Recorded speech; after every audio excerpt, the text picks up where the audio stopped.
જય શ્રી કૃષ્ણ, જય શ્રી સ્વામિનારાયણ. કર્મનું મહત્વ જીવનની અંદર શું છે, ખૂબ સરસ રીતે વિડીયોમાં સમજાવ્યું છે. તો આ વિડીયોને મિત્રો ધ્યાનથી સાંભળજો.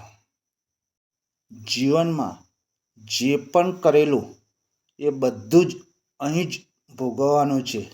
જો તમે કોઈને ખોટી રીતે હેરાન કરશો તો એનાથી 3 ગણું વધારે ભોગવવાનું તમારે અહીંયા જ થશે.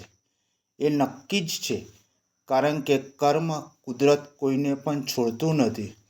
ભગવાન ત્યાં સુધી તમારું ધાર્યું નહીં થવા દે જ્યાં સુધી તમે એમ નહીં માનો કે જીવનમાં બધું જ ભગવાનનું ધારેલું થાય છે. જરૂરી નથી કે દરેક માણસ મંદિર જઈને ઈશ્વરનું કીર્તન કરે, પરંતુ કર્મ એવા હોવા જોઈએ કે માણસ જ્યાં પણ જાય ને ત્યાં મંદિર બની જાય.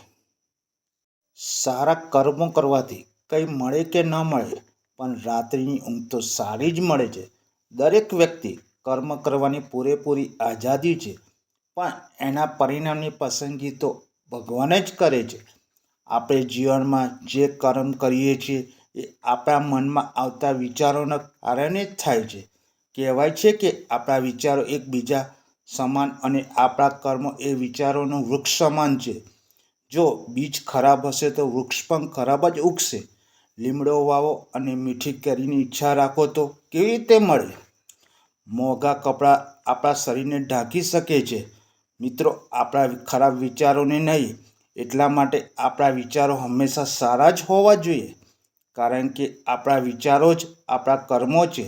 સારા કર્મો કરવાથી એનો સરવાળો થાય છે, પણ જો કોઈના આશીર્વાદ મળે તો એનો ગુણાકાર થાય છે, જેને દુનિયા નસીબથી ઓળખે છે.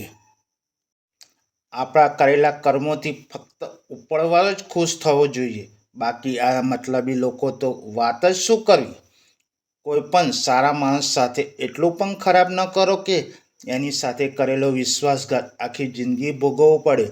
ચાલાકી તો માત્ર માણસોની આગળ જ ચાલે, કુદરત આગળ કંઈ પણ ન ચાલે. જતું કરે એનું કોઈ દિવસ જતું નથી, અને જતું ન કરે એનું કોઈ દિવસ ટકતું નથી. કિનારો ન મળે તો કંઈ વાંધો નહીં, પણ બીજાને ડૂબાડીને ક્યારેય તરવું નહીં.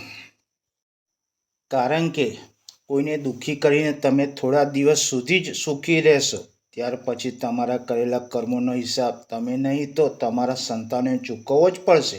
છોડ એવા જ ઉગે જેવા બીજ હોય, એટલે જ સારા કર્મ કરીએ તો જ સારા ફળ મળે. કર્મનું ફળ કોઈને છોડતું નથી, એટલે જ એને ભોગવ્યા વિના કોઈ છૂટકો જ નથી. કોઈ માણસ જન્મથી નહીં પણ એના કર્મોથી શ્રેષ્ઠ હોય છે. એ જ માણસને ઊંચે ઉઠાવે છે અને એ જ માણસને નીચે પાડે છે. હંમેશા કર્મ કરતા જ રહેવું જોઈએ, કારણ કે કર્મ એ આપણો ધર્મ છે અને ફળ આપણું નસીબ. તમને એ નથી મળતું જો તમે વિચારતા હો, પણ એ જ મળે જેના માટે તમે લાયક હો.